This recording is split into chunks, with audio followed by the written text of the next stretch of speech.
Hey guys, welcome back. This is episode number 2. What's up, fellas? I am Nick Popovic. My name's Elijah. We are running with this, man. Eli tells me you guys didn't think we'd get past episode 1. Look at the new lighting, guys. We got a salt lamp. We take your feedback. We got a salt lamp. We have Albert Einstein centered in the if you need magnesium, middle you of the hold it room. for a little bit. Some sodium. Take a lick. All right, let's close this here. So real quick before we start this, man, we got a fellow monk. He messaged me. He got in a massive car wreck. His name's Vatash. He's over in California, and he's been a viewer for a couple years now. So send the blessings his way, man. Send the good vibes his way. Hopefully the he heals up. brotherhood. The brotherhood love to him. I mean, you get in a car like I was like, that rattles you up. It shakes you up. So hopefully he recovers strong. That's the weirdest thing. Like when people get injured or stuff, and it's not you, and you're always just like waiting to see if it's when it's your turn to get. Yeah. Well, let's turn this back on. There we go. Now we can hear each other. I used to play games in my head. Yeah. Or just like I would play these, like I would run these little scenarios in. Like I would be at the gym and I'm like, all right, if I don't do this 315-pound max out, then my mother's gonna die.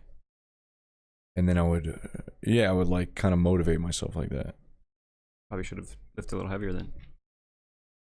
Or when I was younger, I would think about, imagine if someone put you in a game where you could win $1 million and you had to convince someone something. What? I don't know. Just you had to convince them without telling them, hey, if I convince you this, I'm going to get $1 million. Oh, I see. And so, but you couldn't tell them. That's the rules. Yeah, like eat a dog treat. Right. So, hey, give me your car or, you have to do this. And then we get $1 million, but I can't tell you. So could you convince them? Could you be persuasive enough? Well, I mean, who are you convincing? Anyone that would, that they told me. Oh, sure. Hey, man, you want a stick of gum? Here you go. No, it would be very no strings attached, but very difficult. Why? Anyway, that was just some scenarios I would. I used to think I was weird, dude. I would do that all the time.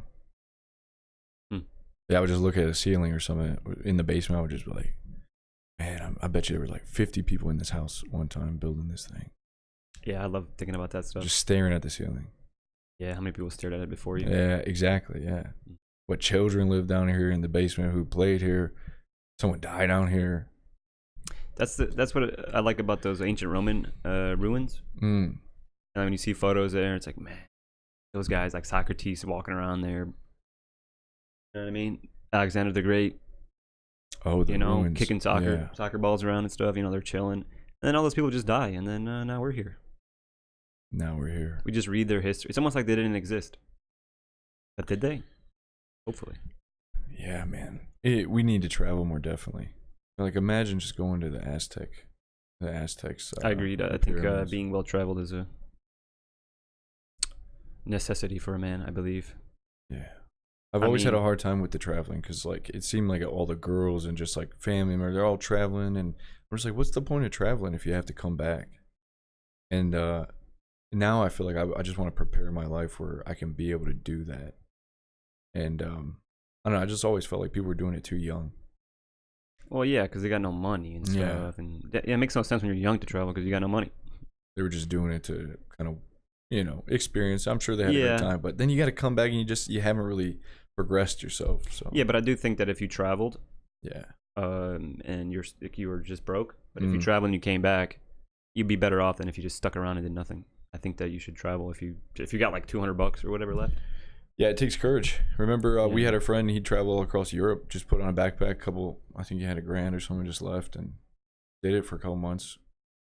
Yeah, I just don't like it because he was also losing weight, looking good, his best he's ever looked. And I told him before he left, I was like, dude, are you sure you want to go travel? I mean, you just got the ball rolling with your physique, and everything is going good for you. That's right. He goes on the trip, he comes back, and he's just back to.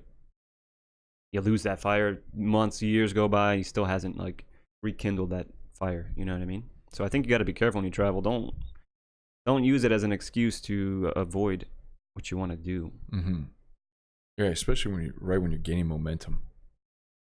I heard this thing last night where this guy was saying he knows why he can't quit smoking is because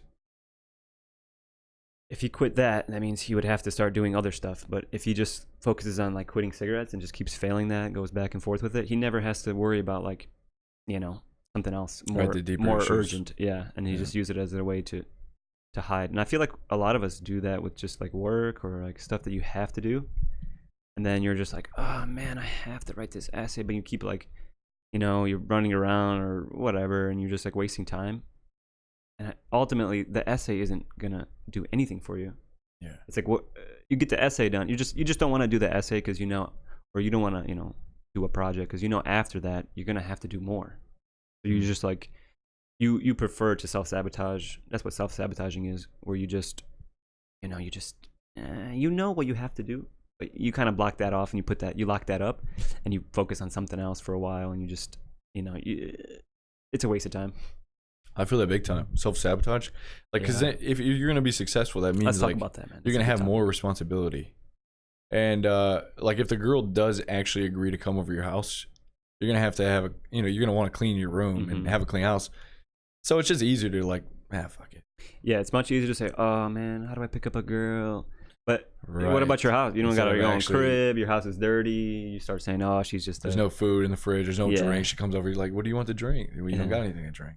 I mean, she could drink tap water. She could, but whatever. Yeah, if you had a. Are you comfortable with a girl coming over your house right now? And that's just one thing. You got to take more responsibility. It's scary. Yeah, you got to buck up to win. All the time, though. It always increases. It never decreases how much you have to do. So if you want to be a leader. There's always more and more you have to do because people look up to you, and then now if you're slacking off, they're slacking off, so you have to do first, and like this. You can never run if you really want to be great. I think you just have to. But this whole self-sabotaging thing is huge. I think I do it. I think we all do it. Yeah, it's kind of hard because sometimes we don't. We have what's that thing called where you're not sure of your skill set. What's that? Imposter syndrome or something? Oh, imposter syndrome. Yeah, like you're. That's big too.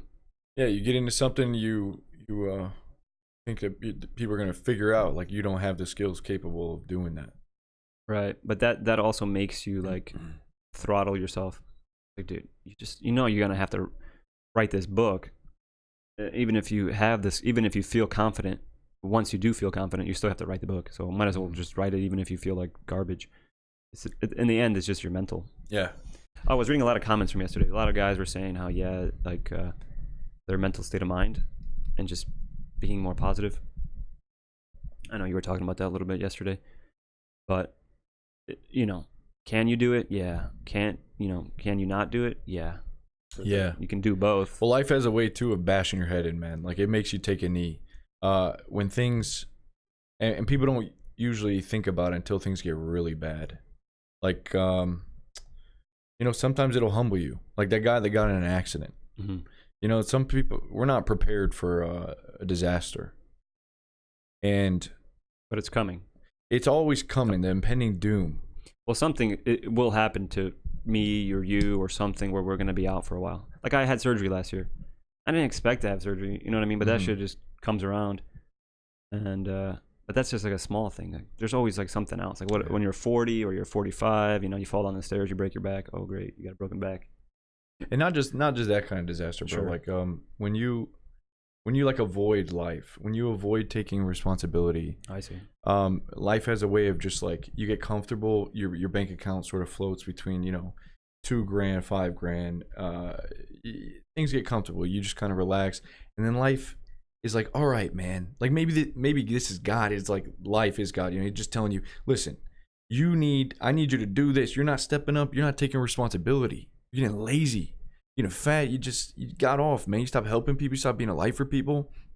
And it's almost like we wait until it's too late to actually start taking action.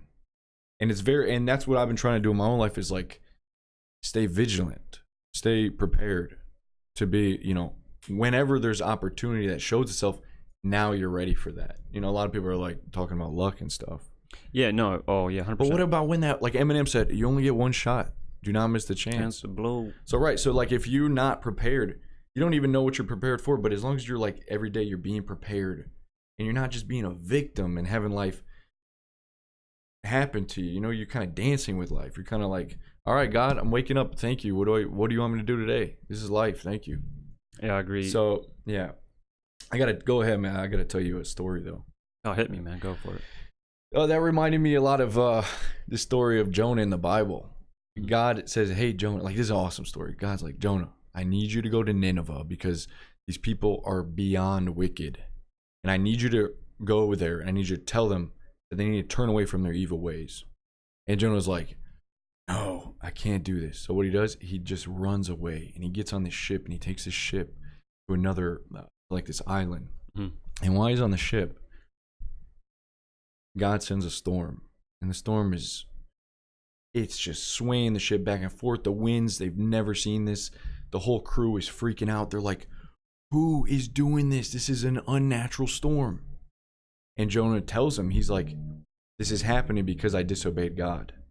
And you see here is like everyone suffers because Jonah didn't want to listen. He didn't want to focus on his mission and embrace what he was supposed to do. So everyone on the ship is now suffering. Jonah's like, the only way to solve this is if you throw me overboard. And the crew's like, okay, well, we're sorry. They're like, no problem. Right. They say God, like they're like, God, we're sorry. We got to throw Jonah over, man. So they throw him over and it instantly gets calm. And then a fish, a giant whale comes, it swallows Jonah and he spends the next 3 days in the belly of a whale. And then in that time he's praying. He's like, God, I'm sorry. And it just reminds me of like, I'm sorry that I got comfortable. I'm sorry that I didn't heed the call. The call to action was to go to Nineveh. That was his mission. For a lot of us, we have something that's the same thing. We have a call. Life is like, hey man, I need you to take up more responsibility. I need you to stop being lazy. I need you to step up to the plate. You got a family to take care of. And then we don't do that. We get comfortable and now things get bad. That's when a lot of us hit rock bottom. I feel like the belly of a whale is an analogy or a metaphor for hitting rock bottom. And then Jonah, and that's when we get down on our knees and we pray. That's when Jonah was like, God, okay, like, get me out of here, please. 3 days later, the whale spits him out on the beach. And then God says again, okay, I need you to go to Nineveh. And Jonah's like, okay, I'll go, man. Like, imagine being in that dark place, and like starving. What are you gonna not eat for 3 days, man? Yeah, let me share. Because I had this, that's a good story, because I was saying, like, what happened to him is like he had this opportunity that he had to do. He had to go on this. He knows in his head that he has to, no matter what, eventually he's going to have to go make this trip.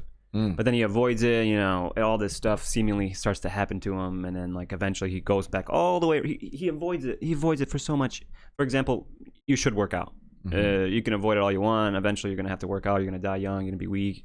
I mean, if you're a male and you're not working out, we can talk about this all day, but I know you want to talk about it. We can drill that into the younger crowd, but it's just like waking up, you got to work out. But if you keep avoiding that and you keep avoiding the opportunity to go into that, you're going to, you might get sick, you might break your finger, you might break your arm, you might fall down the stairs. Everything is just going against you because you're avoiding what you're supposed to do and you're not listening. And that's kind of what you're saying, where it's like, if you don't listen and you just choose to like lay down and go under your covers, you're going to start getting more depressed and more depressed and sad and sad and sad and sad. Yeah. And it's going to keep on. And another thing, like put away the childish ways. I was reading about Julius Caesar recently, that book that we on Audible. And there was literally like this thing that he would do when he was becoming the Roman Emperor. He would put on the toga of manhood. It was like symbolic for getting away from his childish ways. And he even gave up a toys. I believe like he sacrificed one of his like teddy bears or something. But he would put on the toga of manhood. There's a special word for it. And it was just like okay, I'm leaving behind. I'm cutting away from my childish ways. I'm becoming a man. I'm taking up more responsibility. I'm not, I have to lead these people now. And I think a lot of us are having a very difficult time, especially in these days, leaving some stuff behind, taking up more responsibility and becoming men. And that's a real fight for. Well, because it's just difficult to be the leader. I mean, you don't want to do all the little things, but you have to be the grunt. Like I was listening to Elliot Hull's video, and he was just saying like, if you're married, you have to be that leader of your family. You have to do the grunt work, take out the trash, do the dishes, vacuum, clean, mop, clean the dust, do everything as a grunt, everything. Because you're not a king. You're still like your family needs to look up. You need to be that dude who is like doing all of that stuff. Yeah. That is like your job. You still got to do that stuff. You still got to, what's that? If you're on a ship, you got to, clean the poop deck or whatever. Someone needs to do it. Yeah. And like we should be the grunts. Like you need to be the grunt in your own life. You do got to be the grunts, man. That's You got to just no start way around it. just like Call of Duty. You're starting at base, you got to build your way up, rank up. Same thing in life. Yeah, I would avoid the games, man, because they suck. You don't get nothing out of it. Like I played a lot of games. I played World of Warcraft. I mean, I was good. I'm not like a noob. And I like the competitive, and I'm like, man, I want to be better. I would play with my brother, and it's great. But that's like you get. Like you were saying, they got the top scientists, psychologists in there. They've made it a Skinner box. You're always getting rewarded. You're always getting the little dopamine plug. You got a drip going. And no matter what you're doing, you're not really making as much money. Like these big streamers, they make money, but they're not making as much money as the guy. You can't make money, right? But are you making money? Are you going for that? You're not making as much money as the guy who owns what's that game? Grand Theft Auto, or Blizzard, or World of Warcraft, or RuneScape. It feels bad when you spend like 12 hours on there or whatever, and you go to sleep and you wake up. It's kind of like you're still avoiding what you should be doing, which is like that hard stuff, like making a YouTube video, writing an article. I mean, it's so much easier to play the games. Oof. It is. I'd rather play the games. Another thing, so it's easy to focus on negative stuff. There was a question yesterday. What do you think about the black-pilled guys, or even red pill stuff? It's or the news, politics going on.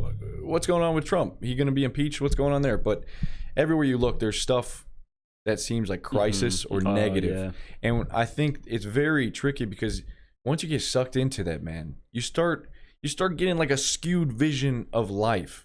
And the reality of it is life is better than ever, man. Like your sister's not dying from the whooping cough, or your mother from polio. You don't have rotting teeth. Your father's not, dying of tuberculosis. So nowadays it's better than ever. And so you have no reason to be plugging any negative stuff in your head unless you're going to do something about it. I just see way too many young guys. It's a sad thing because they're spoiling their potential for better things. They're getting sidetracked. They're following all this nonsense news for fun, and they're on the forums, and they're just parroting off like what they've heard. Yeah, they did this. This guy did this. It's like, come on, man.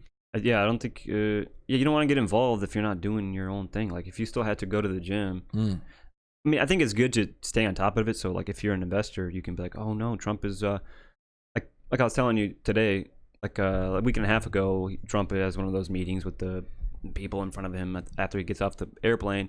And the last question, like one of the last questions from the reporter was like, oh, what's about this vaping thing? He's like, oh, we want to protect the children, maybe 21 and older for tobacco, blah, blah, blah. He didn't really say anything solid, but he was saying something. He was making it sound like you should be worried if you have a vaping oil business. But then now I read like an article like 3 days ago where it's like, oh, Trump hasn't, changes his mind on this whole vaping crisis. So it's like a week and a half ago, if you're in that business, you're panicking. And then now you're not panicking. But if you're not even in that business, why, I don't know. It's just, like what's the point of getting involved if you're just not doing Sure, but like you're right. Like we got some stocks. We should be following the trends, looking at, if you're in crypto, see what's going on. Is of course. Adoption coming, utility. But yeah, there's just. But that's better than like just. Okay. A lot of people aren't just focused on trends. They're like watching a bunch of stuff. Yeah, most people aren't even watching that political stuff. So I mean, I'd rather them watch the political stuff. I like watching it because you learn, how a congressman talks and this whole lawyer stuff. And it's like, well, I'm not that far off. Like, they're just like us. They just run the country, apparently. Back to the Juuls, though. It's crazy to see the Juuls rise because a lot of high school guys were getting their hands on that stuff. And nicotine, especially at a young age, it rewires your brain. You can't be having that, man. Well, they say that it's not. It'll mess you up at a young age. Yeah, like, your brain's not fully developed. I mean, the brain stops developing 25. So right, you can't be short circuiting. You can't do it. And I don't know. There's just so many young guys addicted to that stuff. I saw like these teenagers puffing on a pass, hitting to each other like, "Here, bro." It's like, okay, man, get that out. It's too strong. It is strong. I understand it. It's like fun, whatever. You're having a great time. You're getting a little buzz. Yeah, just you're gonna pay the consequences. And nicotine can make you very anxious, especially when you're overdoing it. Just like anything else, man. Coffee, too much this, too much that. I was thinking that with my phone today. I didn't bring my phone today. I was like, I don't want to be the slave because it was low on battery. Yeah. I was like, let me just plug it in and leave it here.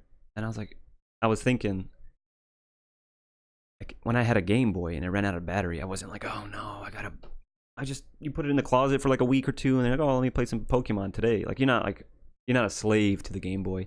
Whereas now I have this phone, and it's always just like, make sure it's charged, make sure I check on it. You know what I mean? Like that's the first time I felt addiction. It's like a baby with the Game Boy.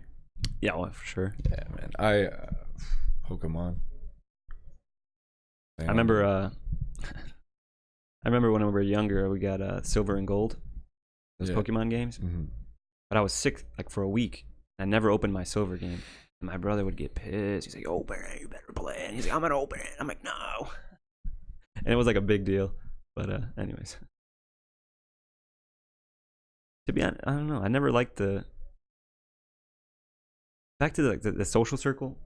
If you have a strong social circle where everyone's like hustling and wants to do better, like video games and stuff never really enters that circle, and you'll never really get addicted to certain things. But if all your friends are smoking jewels and stuff, you're gonna take a hit. You're not gonna get addicted. But now you're like, it's in your ecosystem. It doesn't need to be.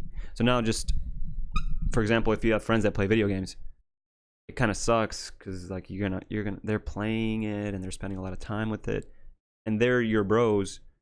So it's like this weird. It's almost like you're playing too, but you're not. You shouldn't, like, you know what I mean? Because when you talk to them, they've just been zoning out for a week and they played 80 hours of Dota 2, and that's technically you are also playing, but you're not getting that gratification. You have to go till the farm. Till. You know what I'm saying? You're working while I'm like doing nothing. I need to eat too. You know what I mean? It's just weird. I feel like if you have friends, you guys should like talk about what we should do and what we should not do. Mm-hmm. I mean, video games are cool, but they get boring, man. I don't know. It does. You binge it for a little while. So yeah. That's what I would recommend. If you like games, just play for like a week straight, bro. 24 hours a day. Get in there, man. You gotta uninstall. And then just you gotta uninstall, man. It's the only way. Yeah. I do. That's what I do. Every time you just uninstall it, and then like 12 hours later when you reinstall, uninstall, and then you just keep doing it until you're just sick of. Because then you gotta suffer a little bit. Okay, I gotta download this again. Yeah, it's slow. You know what? What about Google Stadia? That's about to hit the market. I see their ads are pumping. Just gonna have, boom! You got a newest game at your fingertips. We'll see how it goes, though. Bro, I hate it because it's not for us. Like they don't market that to us. They market it to like a 14-year-old, 13-year-old, 12-year-old, 11, 9, 8, 7. Like that's who's buying that. And yeah, we're older and we buy it because we're whatever. We get it. We play it. We live stream it. Woohoo! But I'm saying that they are digging into these little kids because.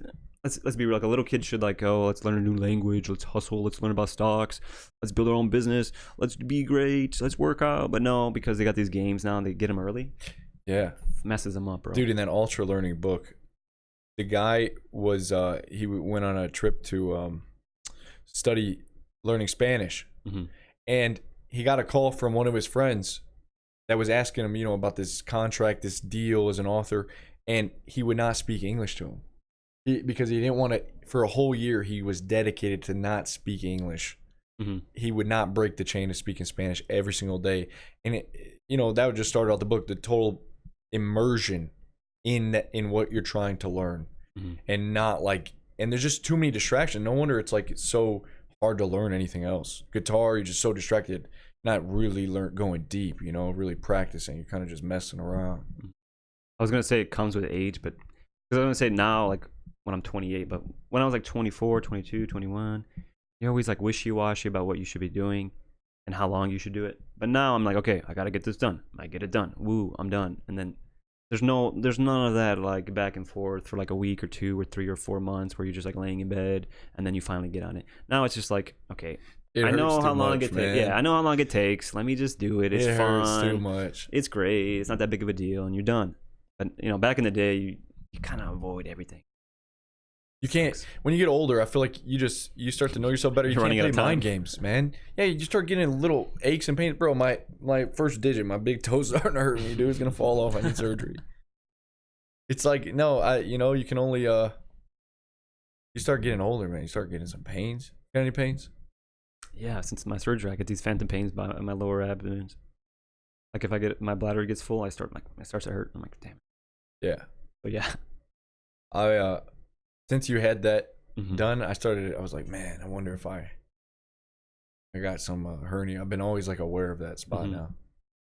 You know, it's not that big of a deal. It's just what I've read is just like the healing process after, because you're subconsciously like traumatized and brutally injured, and like you've been through this whole thing. On the outside, you might, oh, I'm good, but like your body naturally has like this phase where it needs to like heal. Yeah, you got a hole in your gut. Yeah, dude, but now I have this thing in me, and it's just like I had to struggle with this. Like, man, I got this third party thing in me. Like before, the mesh, right? net. But before that, it was like my body's a temple, nothing can get in, you know. And now I have to like I had to retrain to be like, okay, it's okay for me to have this thing put in me, even though like it goes against my whole philosophy of life, you know.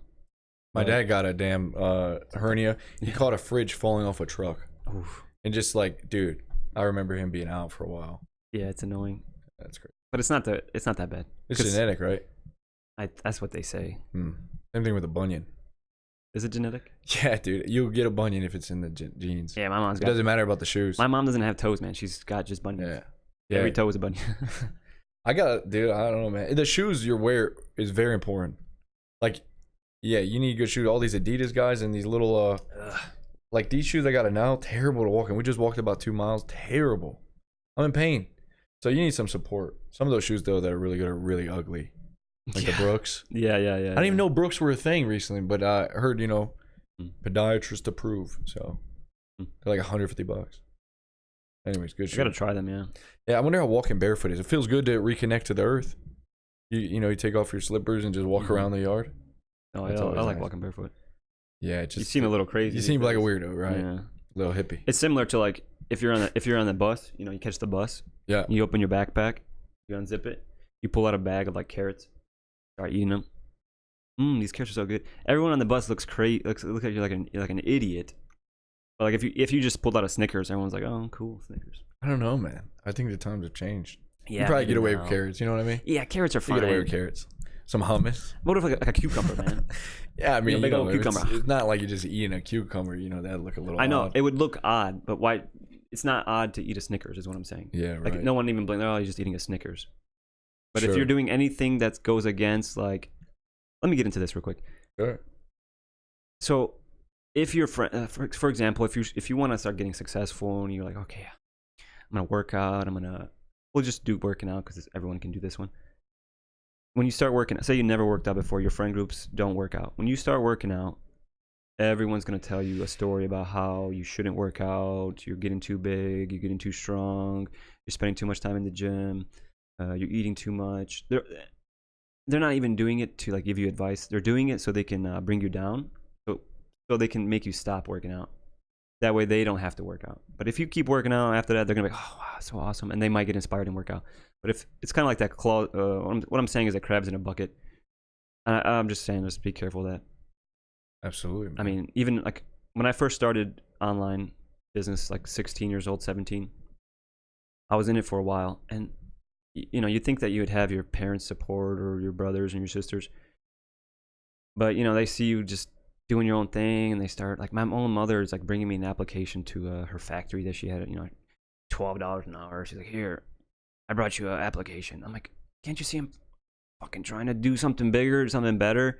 But when they don't see the results, bro, everyone's just like panicking, and they don't want you to do new stuff, and everyone's so scared. Everyone's scared, but they want to destroy you for some reason, just for like a little bit until they know you're serious, and then you got to stick through it. I'm saying I think it'd be better without that. Oh yeah. If you just had people like, yeah, that's why I tell people to move out all the time. Like if you're 20, if you're above the age of 21, you got to be out, man. You go in a dorm, that's great, but you can't just settle down and live at home and just, if you should be actively trying to move out of your house because your parents. Right. That means you got to get money. Right. You have to get money. You got to try a little harder. Mm-hmm. It takes more effort. Yeah. Yeah. And then you got to have more responsibility. You got to pay the gas bill and the electric bill and call the landlord. Hey, when you coming to pick up the rent?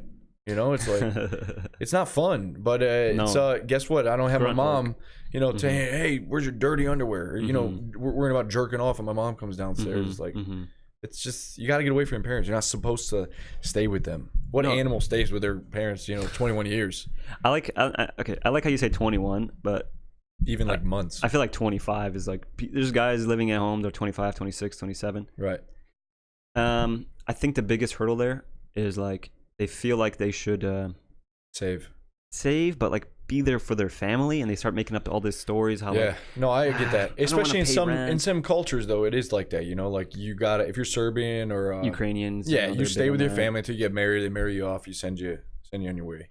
Yeah, but I've seen the fruit of that, where like my friends who go through that, where they live at home, they're like 35, and it's just like they get a little weird. They are. I'm not gonna hide it. They get weird. It's not even that they get a little weird. They're just always just a little bit weird. And they're affected by the people. They're still living with their sisters at like 30. It's weird. Yeah, you actually catch a glimpse of your sister butt ass naked. It's like, man, come on, dude, get out of your fucking house. So yeah, it's definitely something you need to do. And I don't think they see the point. But being alone is gonna teach you to grow into a man. Having more responsibility forces you to grow up. Forces you to do something else. You don't get to rely on everyone your whole life. And that's just it. So I was thinking. It makes you resilient too, like anti-fragile. It makes you stronger. Oh yeah, man. Well, if you're living at home and you're 26, good luck. Yeah. That's the hard truth, man. I would recommend reading that book by Felix Dennis, How to Get Rich. I think the first few pages towards the bottom of the book. Maybe page 4, I don't remember exactly, but he says that like if you're trying to get rich, man, and your mom is ironing your clothes, you better just chalk it up as a loss. You're not doing anything. No one got rich in their basement. No one's getting rich with their mother ironing their shirt. Yeah. Just get out, bro, as fast as you can, man. Don't even. Because when I go back to visit my parents, I'm just like, man, I can't believe I lived here because, you know, they just watch the news, and I mean they're great people. You know what I mean? It's fun. I'm just saying I'd rather not be around them for too long. You know what I mean? Because they're scared too. They're also old and afraid of their health. Like my dad just recently is like, I'm like sitting on the ground or doing whatever, and he's like, "Here, sit on this. You're gonna catch a cold." I'm like, "Bro, you haven't said this." It's because his testosterone's dropping. You know what I mean? He's not, you know. But I'm just thinking about the Wim Hof. But mine's like going up, and I'm just like, dude, I don't give. Sit on the floor. I'll sleep on the floor. Sure. I don't care. Like, yeah, a lot of limiting beliefs. Right. It's fear. Just getting instilled. Fear. Big fear. Nobody. Like, everybody wants to lay low. Like, okay, we'll talk about this because we were talking about it earlier on the walk. This young guy joins the group, the mastermind. He makes a new Facebook account. He posts. I didn't see if he posted his face, but just off of the naked eye, it was like he was trying to be anonymous. 16 or whatever. There is no point of trying to like you got nothing. You should just, you know, for example, if this kid started posting on his Instagram, he started like showing, you know, people from his school that he's working now, you know, he's just like what he showed us. He feels like he's going to be judged for that. But you got to embrace that, and you got to go all the way, man. All the way. You got to show your face. I see a lot of these guys who join like the free group. People are worried about being doxxed and figured out. Like, there ain't nothing to figure out, man. If no one knows you, that's the worst. I don't like those kind of people who are like super Machiavellian, where they think about those things. Hey, be careful. I mean, I think about those things sometimes, but I'm saying if you're around those people who are like super Machiavellian, they're just like always thinking someone's out to get them. I'm like, dude, chill the heck out and look at your life now. Nothing has really happened to you like that bad. You know what I mean? Where do they get that from? I think they're mothers. I think so. Because your dad's maybe your dad got it from his mother, but your dad's never running around like, all right. He's never really looking over his shoulder. Well, we were raised with the mothers. The mothers are raising the children, and the mothers naturally have high anxiety. Yeah. Because they have to be on the lookout because the kid has to survive. Mm-hmm. With the dad is more like lax, and he doesn't really care about that stuff. Before, like the father was around though to like bolster you up, like, you know, slap you around a little bit, and, you know, go fishing with you and throw you into a also put your mom pond. in her place. Like, listen. That too. All right, stop treating my boy like that. Yeah, you're giving him anxiety. With me. He's coming to hunt with me. Yeah. And now the moms are just like spitting in the dad's face. Mm-hmm. The son sees it. He's like, "Oh, mama." Mm-hmm. Like, it's the mom is taking on the frame of the father. It's just terrible, but the son is getting mad at the dad. Dad, what the heck, man? Yeah, he's mad at his father, man. right. She's just a woman, man. Dad, you're a pussy. Yeah, but yeah, exactly. The dad should stand up to the mother and be like, "Hey, take it easy with my son. You better be patient with him. Yeah. It's my damn son." Yeah, that's gonna ruin a kid. That's gonna make him soft. Because mothers are really they know how to clamp down on you and make it. So you sometimes you have to stand up to your mother and you have to be like, "Hey, I'm trying to do something. Don't talk to me like that." You know what I mean? You can't talk to me the same way you did when I was 8. Yeah. Now when I'm 27. Like, Yeah, leave me alone. But you have to tell her that. Right. And she will, though, if you live with her. So get out. But yeah, don't. But even I'm just saying, you have to tell her. I mean, sure, whatever. It's just little. But those are little things that should have been solved when you were like 13. But because they're not, and they're perpetually gain momentum in the negative way, you just live at home, until you're 27, and you're like, oh, I don't want to pay rent. I want to give it to my parents. But you don't even give it to your parents. You just hoard it. Some of you don't even have money to hoard. I don't know. Life is short, dude. So I don't know. Do what you want. There was a comment yesterday about music and how I saw that one. the effects of music very powerful. I want to talk about that a little bit. Well, I was thinking on the way here actually when I was driving here, and I was glad you brought it up because I was gonna say I don't really listen to music at all, and like in the car I listen to like 15 seconds, like maybe like 9 seconds of a song before I turned it back off. Music is very addicting, and it does change how you feel, releases chemicals, I'm sure. So right. I don't need that. Okay, whatever. Why do I need the music? Music is a drug. Yeah. And it releases dopamine, and if you're listening to music all the time, then it's going to mess you up. It's going to put emotions in you that you don't need to have all the time. It's going to make you think certain ways. You're going to be uncomfortable in the silence. Music should be used for something. And another thing, too, if you want to go deeper, there's a frequency to the music. So if you're just listening to standard mainstream music and it's programming you to like always be on a certain wavelength. 440 They've done studies, man, where they've put like sand on top of a drum, put a certain frequency in it, and then it makes a picture. And like you can go look that up. But anyways, what I'm saying is use music as like a super power. If you want to max out in the gym, or maybe you're going through a slump, put on some inspiring music. Listen to a song or two. Go to the gym. And then what else do you need music for the rest of the day? Yeah, use it as not a crutch. Don't use it as a crutch, man. You can't. It's not good. Yeah, use it as like a supplement. You don't take multivitamin every day. I mean, every hour. You take it one time in the morning, and then you're good. So same with music. I know a lot of guys like to listen to those binaural beats in the morning. Like they get up, they put it in, they meditate, they do their stretches with it. They close their eyes, and it puts them in that higher frequency. Yeah. For the day. Then I think that's great because you're like, okay, I'm happy. I get that too when I put on like techno music or like Kanye or whatever. If I haven't listened to music for a while, I feel good. I feel my chemistry changing, and I feel woohoo. Let's go. I get as a musician wanted to do it. That's fine. But most of us are not musicians, and we don't need to practice 3 hours a day and get inspiration from other artists. The thing is, the most people that tell me that, oh, I'm so passionate about music, these guys are very emotional and very miserable, and they complain about everything. And the music, you can just say like there's this direct correlation where they're listening to music all the time and their emotions are way out of whack. And they're not like they always, as soon as you get in the car, they want to turn the radio on. Whenever they're alone, they got to be bumping music. It's just, that silence. You see how it like, and some friends like you do, you don't listen to music. So I'm just like, yeah, man, we're chilling. We be silent together. No, I don't. I hate listening to it. Oh, okay. If we're having a party, you put in music because some people like music, and you just know how to be a good host, and that you keep the party living. If you're just chilling with your friends, you don't need to hear.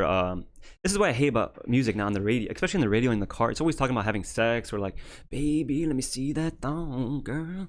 It's like, guys, how much sex do you need to have? I mean, we get it, man. Okay, great. I mean, these rappers are making these songs just so they can get more girls. Sure. I'm 55, baby, and I still love you. I love you all day. But it's like, I don't know, that stuff gets old. What I'm saying is when you're in the car with your boys, there's 4 guys in the car, and the song comes out about like making love, and you guys just leave the whole song on for the whole thing. It's like, now if you can picture the whole frequency thing, you're being put into this frequency, I guess you could say. I'm just making this up right now. You're getting put in this frequency to have like make love, but you're in the car with your boys. So now you're like getting, your brain is like dumping it. You don't see it, but it's like releasing a little bit of some of that juice. You start to think. Even maybe you hear that like work that booty, girl, and you start to envision that girl twerking her booty. turns gay real quick. I don't see the point of doing like listening to all these like R&B stuff with your boys. Like I get it, like you know whatever but that's a lot of the stuff on the radio is just about making love and like very soft, like weird, like they're not, you know. Dude, there's some songs. Let's be honest, man. Like, you know, I know that it's these days it's okay when you get a girlfriend, you have sex whenever you want. It's like, dude, I'm starting to think maybe that's not the case. I don't think we should. I don't even think. I know that you shouldn't be. I personally should not be having sex all the time. I will get soft. It's not. It's meant to. The main thing is not for pleasure. Pleasure is a side effect of procreating. And so if you're using this thing, you're trying to, oh yeah, she's on birth control, man, you're just busting nuts all day, dude. Good luck. Good luck. That's what I gotta say. I got a story I was gonna tell you. It's about music. When I was younger, living at home, I'm laying in my bed in my room, and that one song starting to get popular, but not yet. It had about 200K views. I remember clearly on YouTube that you didn't have to cut me out. And then my number. You didn't have to me out. I hope you guys know that song, but that song eventually blew up, and it was on the radio constantly. But when I first had it, I'm one of those guys who like gets there early, and I'm like, you know, I get off on that. But I just like, I think I broke up with my girlfriend, and that song was like, it spoke to me. I heard it. I'm Why? like, What did it say? I'm like, oh, exactly what's going on with me. Why did you cut me out? I thought we dated for 3 years. We had something. Now you don't even know my name. Is it all a lie? And anyways, so I'm sitting there and I'm listening to this song over, and I'm just getting depressed. I'm just like thinking about her. I'm supposed to be getting over her. Beta.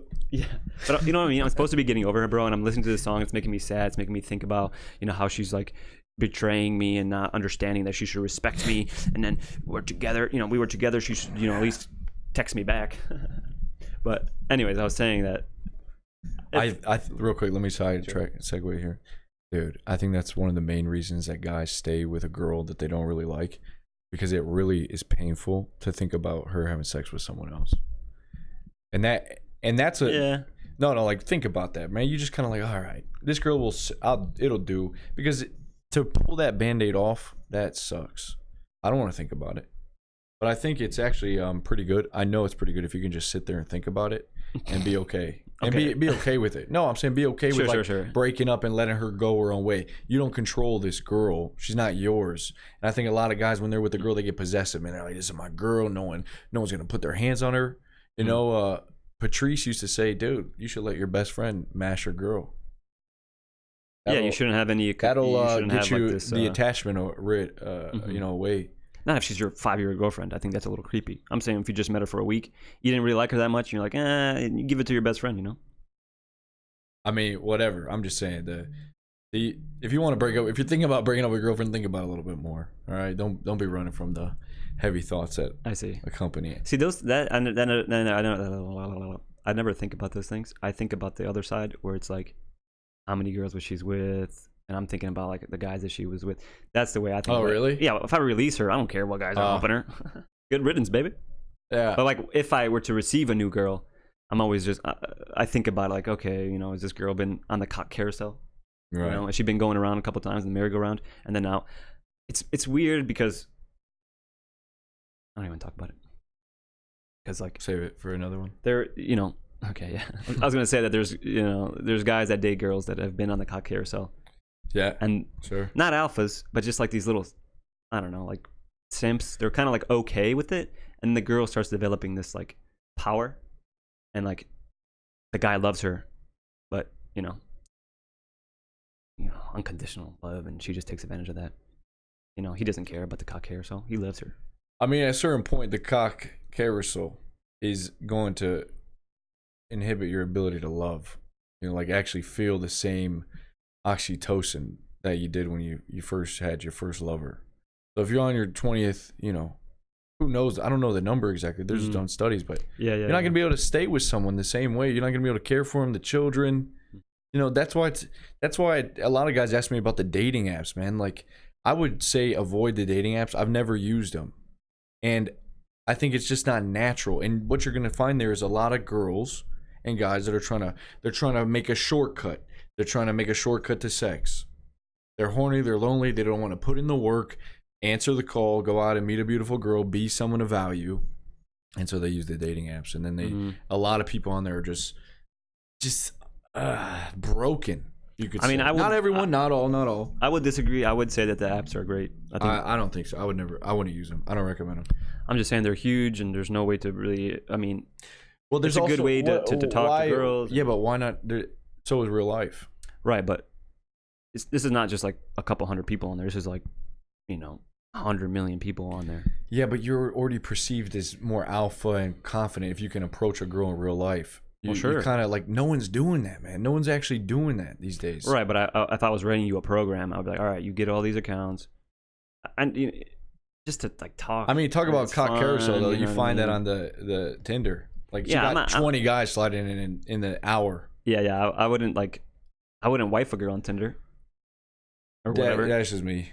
Yeah, I wouldn't wife a girl on Tinder until I got to see her Tinder account. I got to read through all that just to, clear the airways.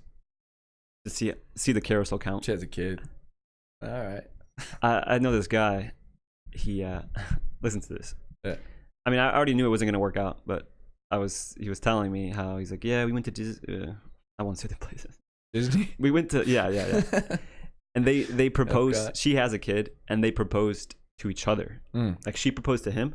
Like, will you marry me? And he proposed to her. Will you marry me? Did she do the knee thing? I don't know if she might have. Okay, they might have went back and forth with the whole knee thing. And I was like, that's what? That's very weird. What? Some people do that. It's crazy. But this relationship was like not gonna happen. Anyways, they ended up breaking up or whatever. And I'm just like, I mean, why would you go through the suffering, like doing all the things that you're not supposed to and expecting like something else?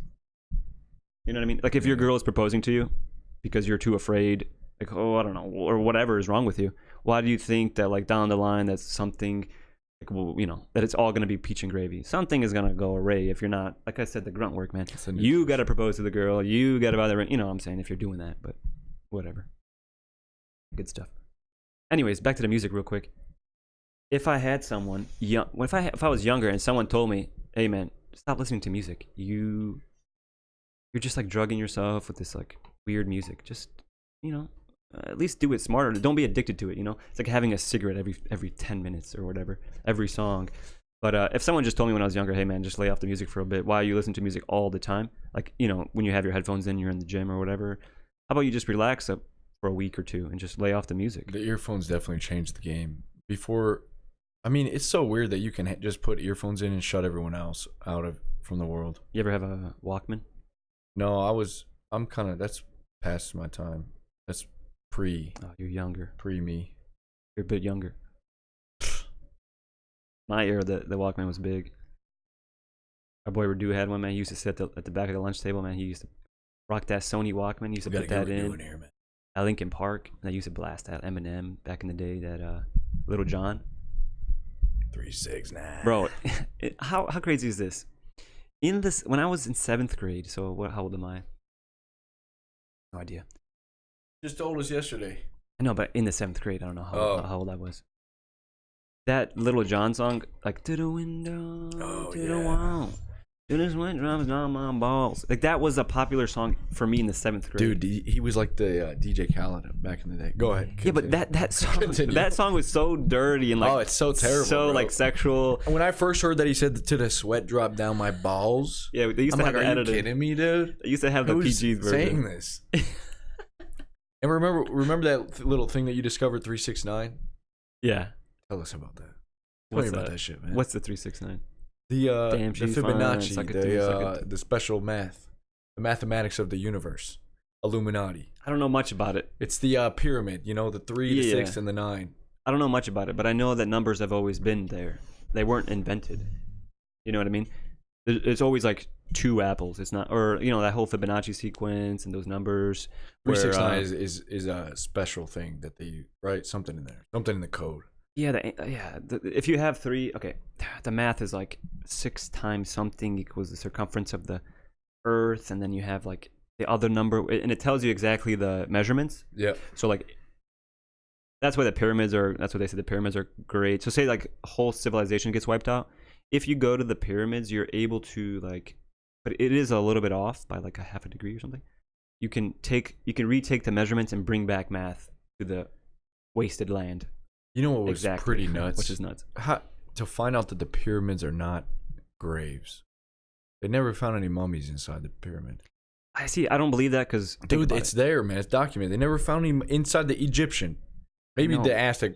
Bro, it wasn't made for that, dude. Bro, if I was Alexander the Great and I'm coming in there, I'm taking the gold. Bro, if I was Alexander Jones, though, I would just say it's the aliens.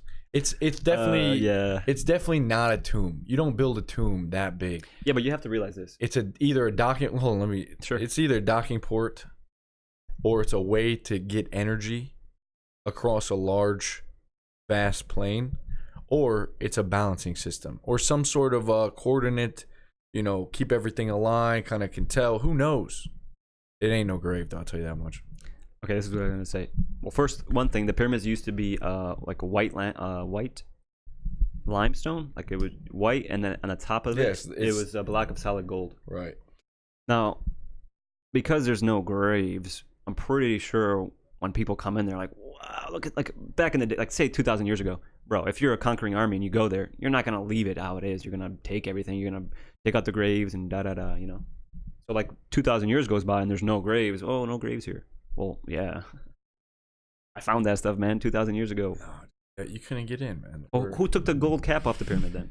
Dude, I don't know, man. I don't even know how they were made. It's dated older on top than it is the bottom. It's a work of art. Who knows? I think it's sick. Someone probably rated that thing, but you know what I've been seeing a lot lately? The numbers 1111. Mm-hmm. What they call it, synchronicity. Yeah, I mean it's funny when you can your RAS. Look right now, 311, man. Is it? Is it? God bless. Can't see that far. The RAS, reticular activation system, man. I'm primed. I'm ready to see 1111 all the time. 330. 331, folks. Should we wrap it up? I guess we can wrap it up, huh? Let's see how long we're going here, guys. Oh, this is looking good with the salt lamp and stuff. We fixed up the ratio a little bit. Very peaceful. Feels like I'm at a fire. Let us know if you guys like it. Guys, I know we just went off today. We didn't have a set, but you know, as we get going, we'll do the whole thing. But you know how it is, guys. At the beginning, you really want to just. That was beautiful, dude. I know, but I'm just saying at the beginning, you got to get the action going. You don't want to wait. Some people like to, you know how you were saying, like engineers. They take like years, and then they have to get all the calculations. Dude, we gotta spread the gospel. You guys gotta spread the gospel, right? What do I mean by that? We gotta spread the word. You know, we gotta keep the men filled with hope. All right, you can't be spreading all this negativity and being weird. You gotta keep your brothers up. You gotta be the light in your friends. Stop complaining. Stop arguing, and going forth, man. When you see your friend today, and you ask him how his day is, and he tells you, you gotta tell him, man, it's weird, but. Bro, you can do anything you want. Right. You just keep working, bro. I see it in you. You got it. We are men now. You can. We are the future men.